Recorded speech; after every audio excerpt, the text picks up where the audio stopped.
सेना में भर्ती की नई स्कीम अग्निपथ की वजह से देश के विभिन्न भाग में युवा उग्र प्रदर्शन कर रहे हैं।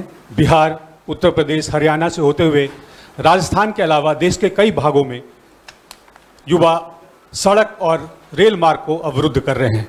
इस आपात स्थिति को देखते हुए हमने यह विशिष्ट पत्रकार वार्ता बुलाई है। मैं स्वागत करता हूं देश के पूर्व वित्त मंत्री, राज्यसभा सांसद आदरणीय पी चिदम्बरम जी का, पूर्व केंद्रीय मंत्री, राष्ट्रीय महासचिव श्री अजय माकन जी का, पूर्व केंद्रीय मंत्री एवं विधायक राजस्थान से आदरणीय सचिन पायलट जी का और हमारे राष्ट्रीय प्रवक्ता पवन खेड़ा जी का।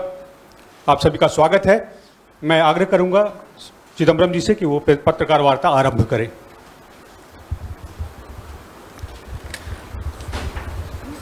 Good evening to all of you. My colleagues, Mr. Ajay Makan, Mr. Sachin Pilot, and Mr. Pawan Khera have joined me today to address the media on a very, very important and what appears to be a controversial issue, the so-called Agnipath scheme. I have an opening statement which I will read, and then Ajay will make the statement in Hindi, and then we'll take a few questions. We would like to request you to confine this press conference to the subject of Agnipath. It is a matter of great concern that the government has announced a scheme called Agnipath to recruit 46,000 soldiers to the three defense forces.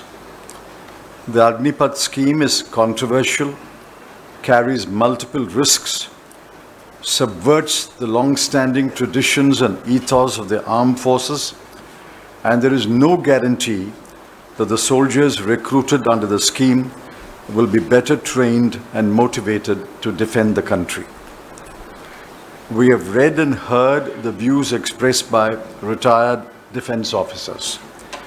Almost unanimously, they have opposed the scheme, and we believe that many serving officers share the same reservations about the scheme.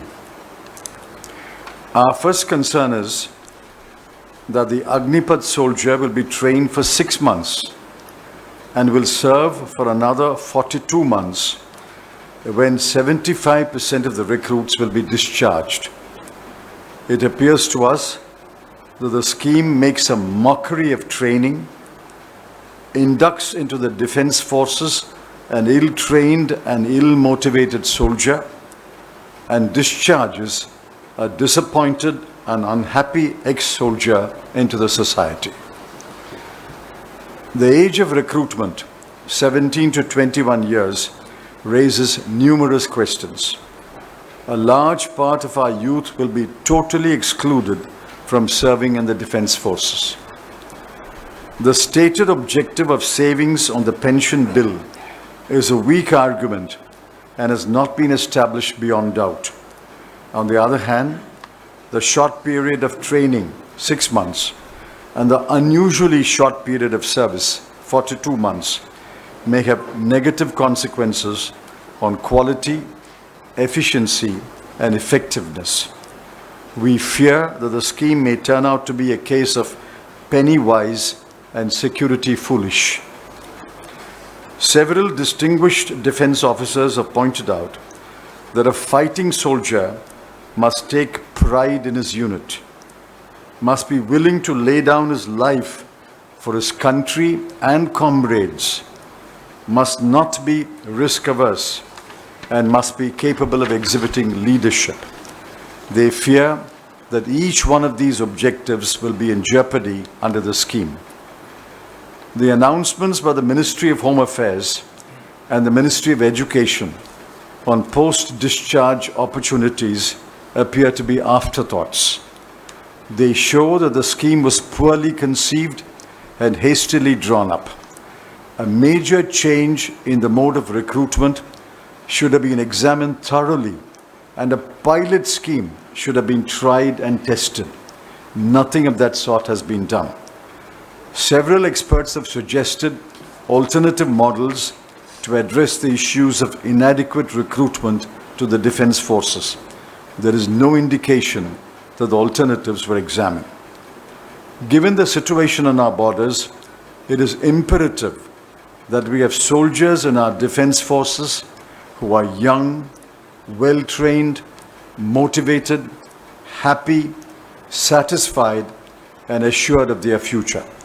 The Agnipath scheme does not advance any of these objectives. It is our duty to warn the country of the consequences of a hastily drawn-up scheme.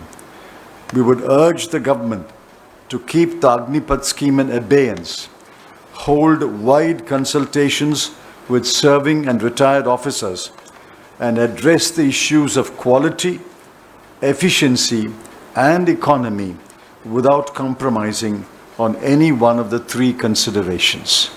Ajay.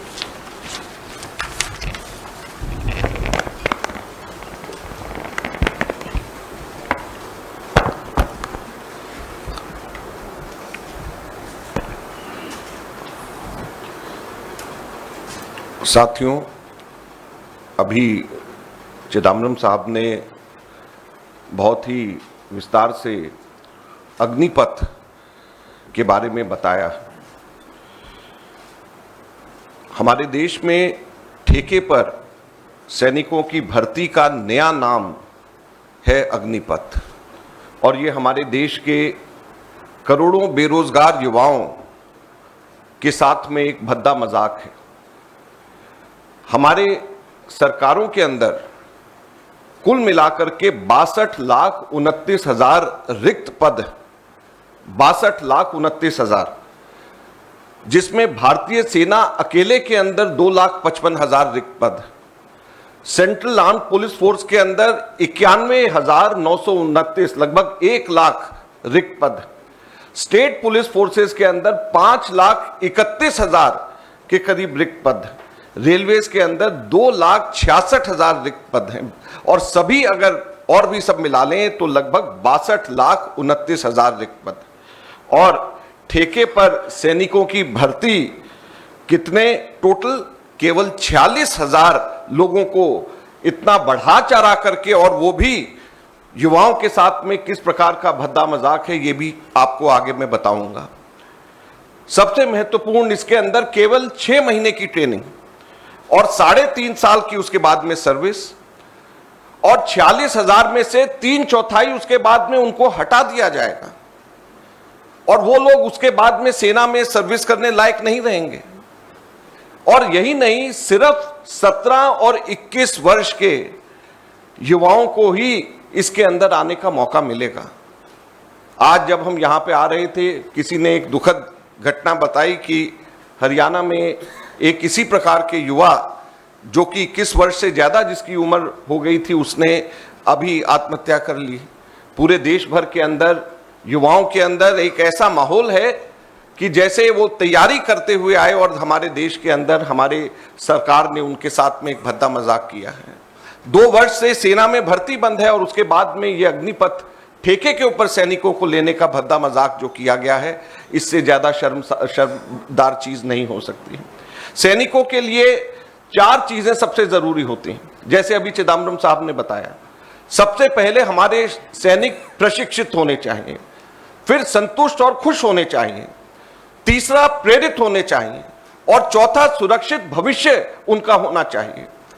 ये हमारे सैनिकों के अंदर होना चाहिए।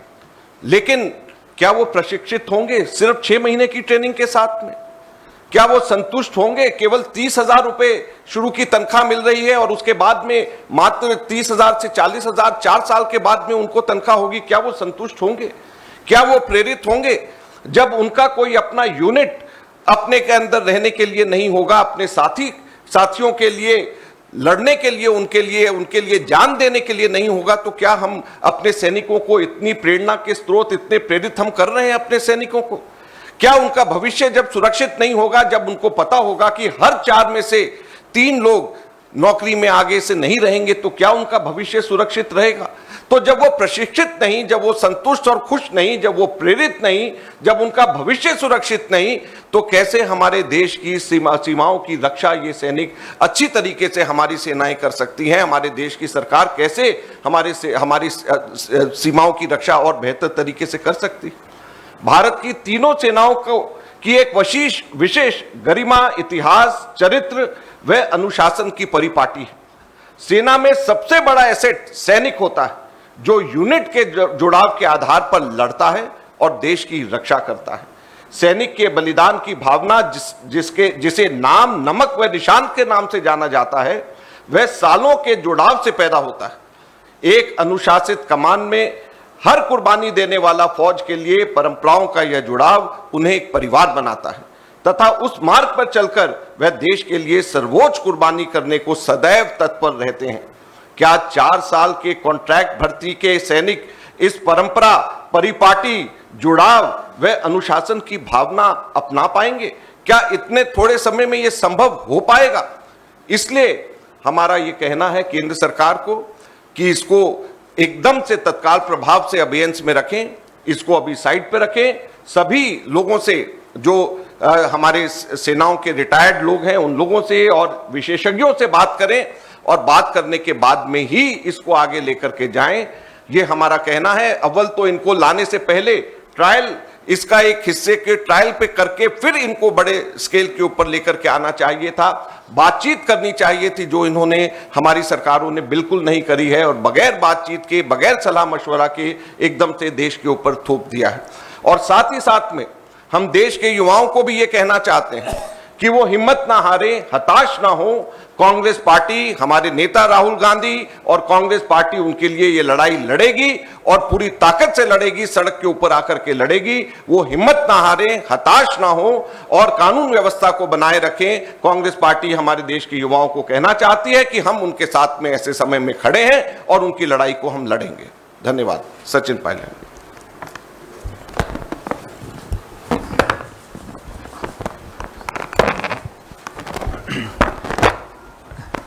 साथियों, अभी आदरणीय चिदम्बरम साहब ने और अजय माकन जी ने जो बातें बोली, वो मैं समझता हूँ ना सिर्फ कांग्रेस पार्टी की सोच है, लेकिन अधिकांश भारत के नागरिक और विशेष रूप से नौजवानों के अंदर जो आज पीड़ा है उसको उन्होंने प्रदर्शित किया है।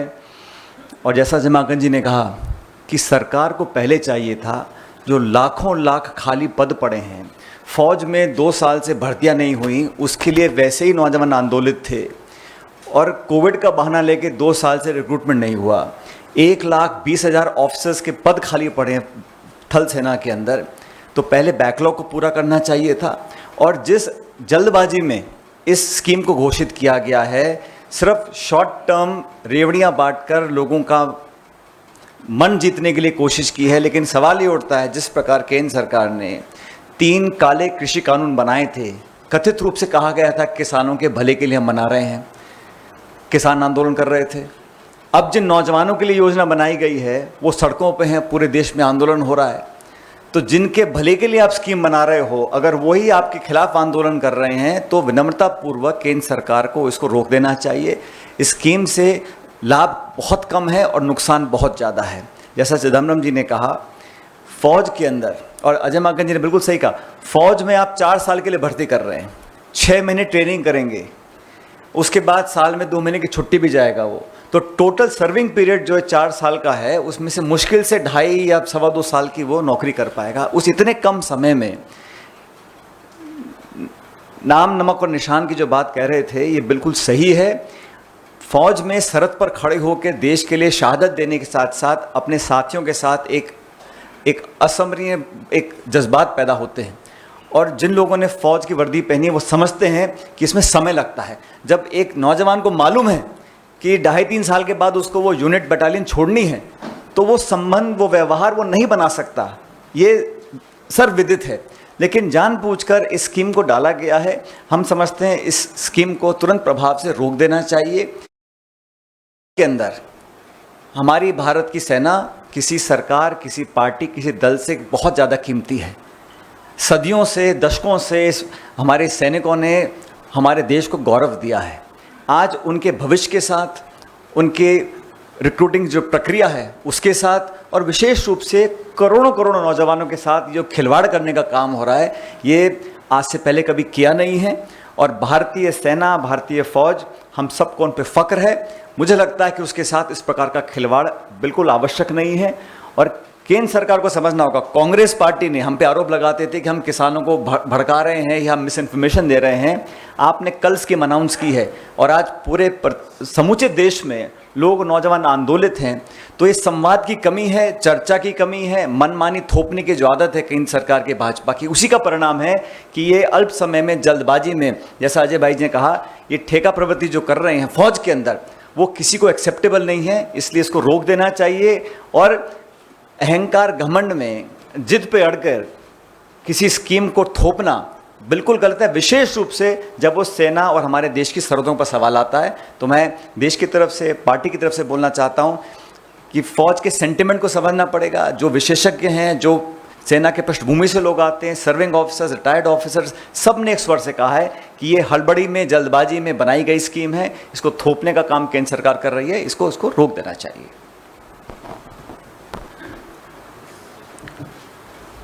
Yes, we'll take a few questions. Sir, मेरा न्यूट्रिशन से रोहित दुबे हूँ। मेरा सवाल ये है कि आपने कहा कि ये स्कीम जो है देश की हित में नहीं, तो अब आपके पास रास्ता क्या बचा है? कैसे आप इसका विरोध करेंगे? क्योंकि सरकार तो मानेगी नहीं। किस तरीके से जन जागरण जनता के बीच में जाएंगे? देखिए, जनता के बीच में जाने का कार्यक्रम हम लोग जल्द बनाएंगे और आप लोगों को हम बताएंगे, आप लोगों के माध्यम से कांग्रेस के सभी साथियों को हम बताएंगे। और आज एकदम से हमारे वरिष्ठ लीडर्स के साथ में मिलकर के हमने जो प्रेस कॉन्फ्रेंस किया है, ये यही है बताने के लिए कि यह स्कीम ठीक नहीं है। और युवाओं को हम कहना चाहते हैं, हमने कहा है कि कांग्रेस पार्टी उनके साथ खड़ी है और हम सड़क पे संघर्ष करेंगे। No, we don't jump to court. You see, the way to go about devising a new scheme, the correct way to go about is, first, the government must prepare a status paper on what the situation is, what the problems are, without suggesting any answers. Simply a statement of facts. What is the situation? What are the problems? And then share it with serving officers, retired officers. If they want to take the opposition parties to confidence, they share it with the parties represented in parliament and ask for our suggestions after we study the paper. You have to first have a question paper before you can answer. Here there is no question paper and they have come up with answers. What are the questions first, and we will give you answers.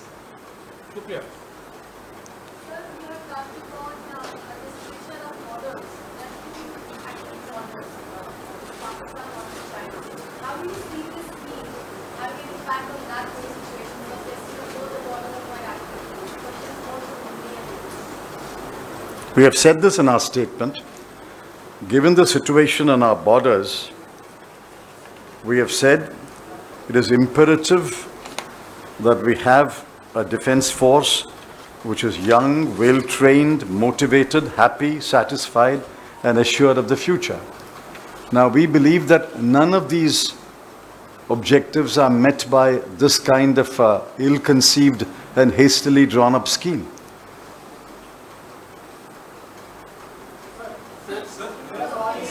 You moderate.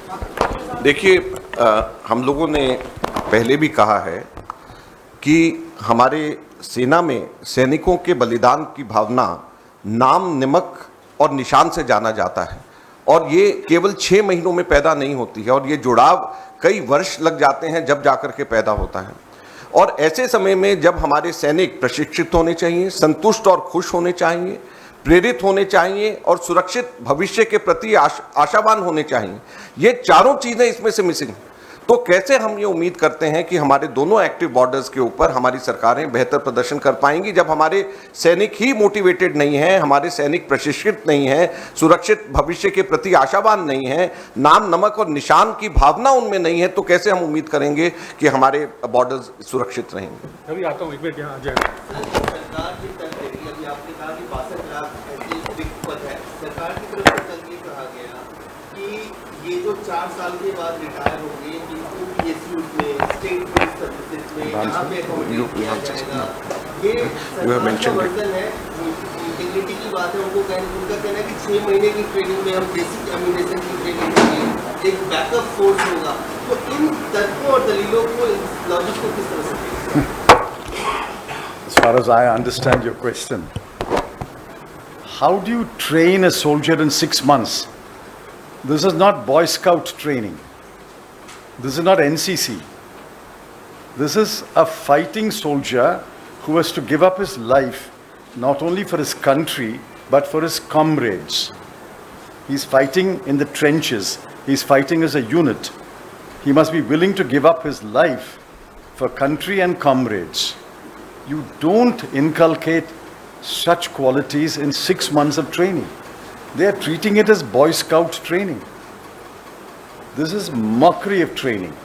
And then after you train, half train him, you deploy him only for 3.5 years.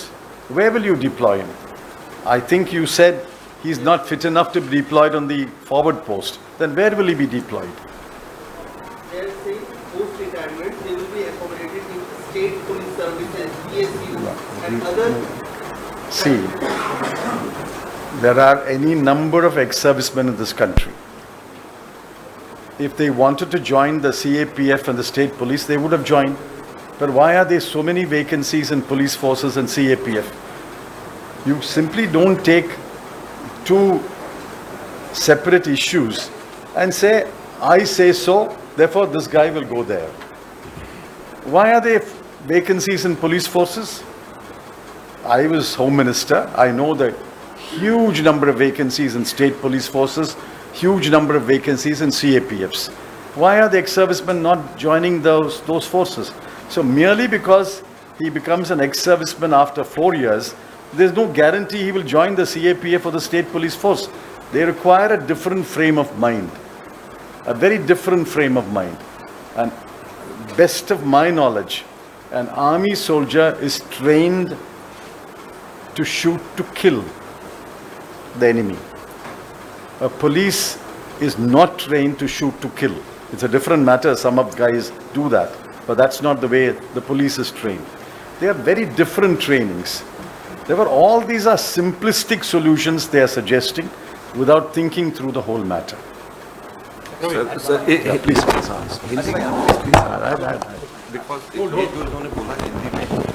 I just say one thing. आप कह रहे थे, you see, आपने कहा कि सरकार ने claim किया है कि 4 साल के बाद 1/4 तो रिटेन करेंगे, 3/4 वो प्रेफरेंस मिलेगी उनको CAPF में, स्टेट पुलिस में। सवाल ये उठता है कि पहली बात तो जैसा चिदम्बरम जी ने कहा कि फ़ौज की ट्रेनिंग, और फ़ौज में भी इंजीनियरिंग है, आर्टिलरी है, आर्मर्ड है, वो स्पेशलाइज ट्रेनिंग होती है। 6 महीने में पूरी नहीं होगी, तो 6 महीने के बाद आपको अतिरिक्त ट्रेनिंग करनी पड़ेगी आर्टिलरी के अंदर, आर्मरी के अंदर या इंजीनियरिंग के अंदर, फिर 4 साल से कम हो जाएगा।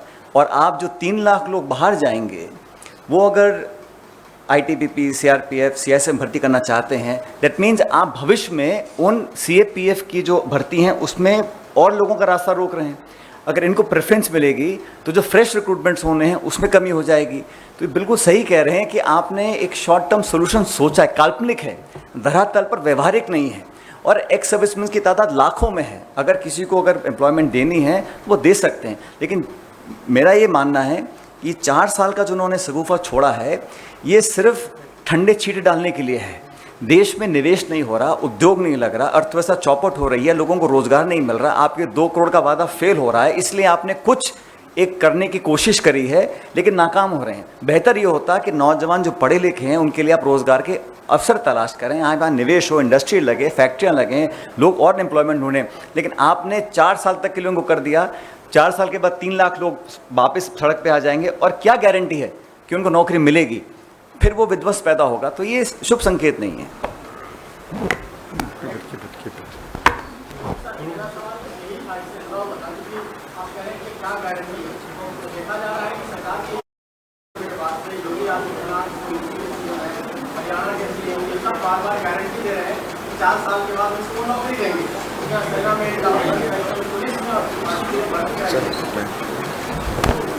देखिए, चिदम्बरम जी ने और सचिन जी ने बहुत डिटेल में ये बात बताई है। मैं हिंदी में दोहराना चाहता हूँ जो टीरामरम जी ने कहा मुख्यतः।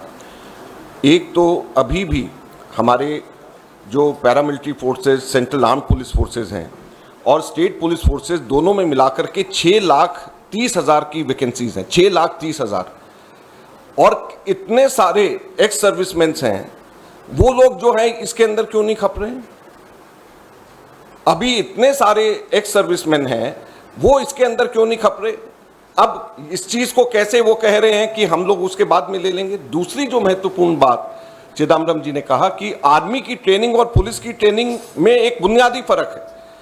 बुनियादी फर्क यह है कि आर्मी के अंदर शूट टू किल, दुश्मन को जान से मारने की ट्रेनिंग दी जाती है, तो पुलिस के अंदर जान से मारने की ट्रेनिंग नहीं होती है। पुलिस का काम पैरामिलिट्री फोर्सेस का भी और स्टेट फोर्सेस का भी, दोनों के अलग एकदम और आर्मी से अलग है। तो ये बिल्कुल गलत बोल रहे हैं। और तीसरा जो साथ में सचिन जी ने कहा वो मैं दोहराना चाहूंगा कि अगर मान लीजिए ये स्टेट फोर्सेस या पैरामिलिट्री फोर्सेस में अगर ये भर्तियां करेंगे तो जो लोग उसमें जाना चाहते हैं आप उनकी नौकरी को भी तो रोक रहे हैं। तो इसलिए ये जो 3 बातें हैं, इसके अंदर 3 जवाब हैं। मैं समझता हूं कि ये आप लोगों को स्पष्ट कर देगा कि क्यों ये संभव आगे के लिए नहीं होगा। अशरफ काजी सर 4 साल तो कर रहे हैं, छोड़ देंगे ये ट्रेन होंगे, सबको आर्मी ट्रेनिंग की तरह से आर्मी के लोगों को भले ही कम समय के लिए नहीं, लेकिन ट्रेन तो क्या ये सेवानिवृत्ति के बाद समाज के लिए भी कहीं खतरा बैठ सकते हैं? तो इसके पास कहीं कुछ और लोग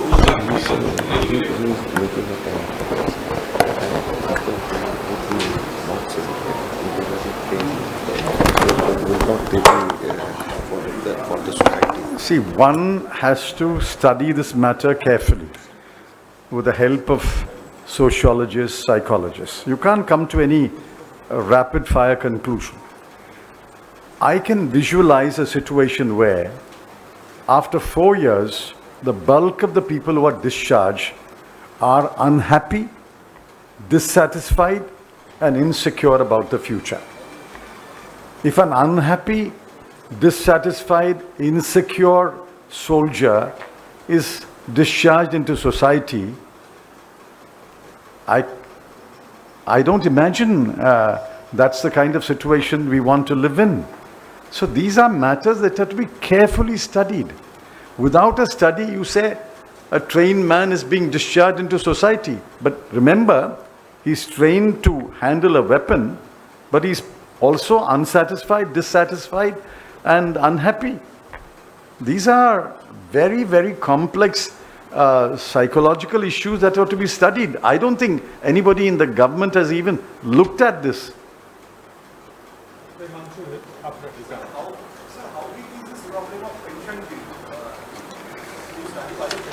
See, the pension bill is indeed a large bill. I mean, nobody is denying that. Nobody is denying that the pension bill is large.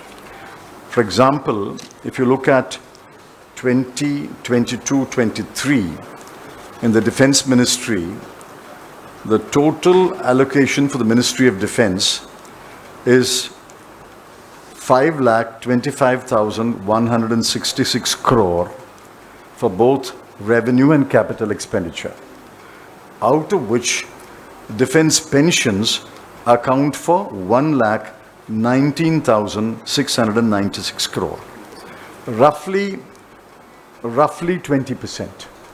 Now, the pension bill will grow because life expectancy is increasing and we are recruiting more people and discharging more people. But the answer is not a quick fix solution like this. And I have not seen the math. Somebody must work out the mathematics and say, giving these young men 11.5 lakh at the end of 4 years is more economical than giving them a pension. I don't know. We have to see the mathematics. It has not been published. Nobody has shared it with the country. Therefore, if there is a problem with the burgeoning pension bill, that is to be addressed. But you can't address it in a manner that you become, as I said, penny wise but security foolish.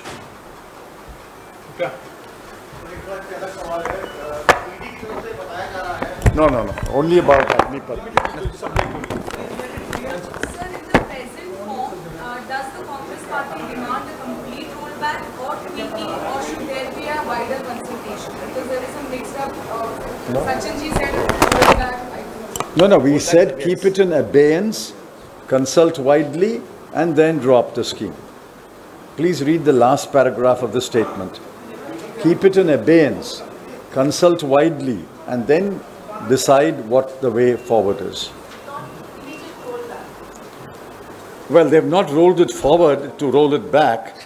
They are just on the threshold. We are now saying stop here, don't proceed further.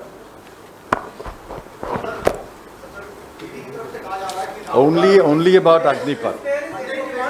Only about Agnipat, please. Later on, somebody from the party may answer your question, but today, please confine it to Agnipat. This is a serious issue. So while we are having this press conference, there are reports of more stolen president just around Palwal area, Haryana also. How do you see the situation when every how do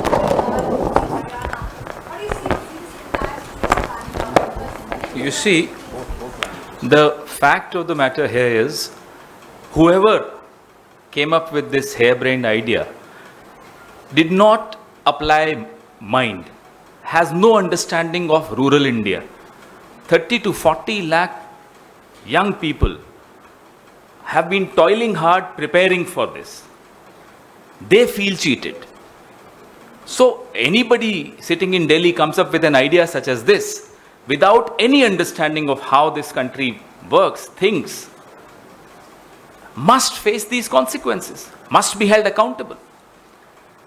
अब हिंदी में बता देता हूँ, जिसने भी इस तरह की योजना हम सब पर थोपने की कोशिश की है, उसको या उस समूह को ग्रामीण भारत के बारे में बिल्कुल लेश मात्र भी समझ नहीं है। अगर होती तो इस तरह की स्कीम नहीं लाते। 30 से 40 लाख नौजवान कई सालों से मेहनत कर रहे हैं, 2-3 साल से लगे हुए हैं, और जैसे कि अजय जी ने बताया कि पहले कोरोना करके 2 साल नहीं हुई भर्ती और भर्तियों पर किस तरह से रोक लगी है, उन सब के भविष्य के साथ ये खिलवाड़ है, वह सब ठगा हुआ महसूस करते हैं। Thank you.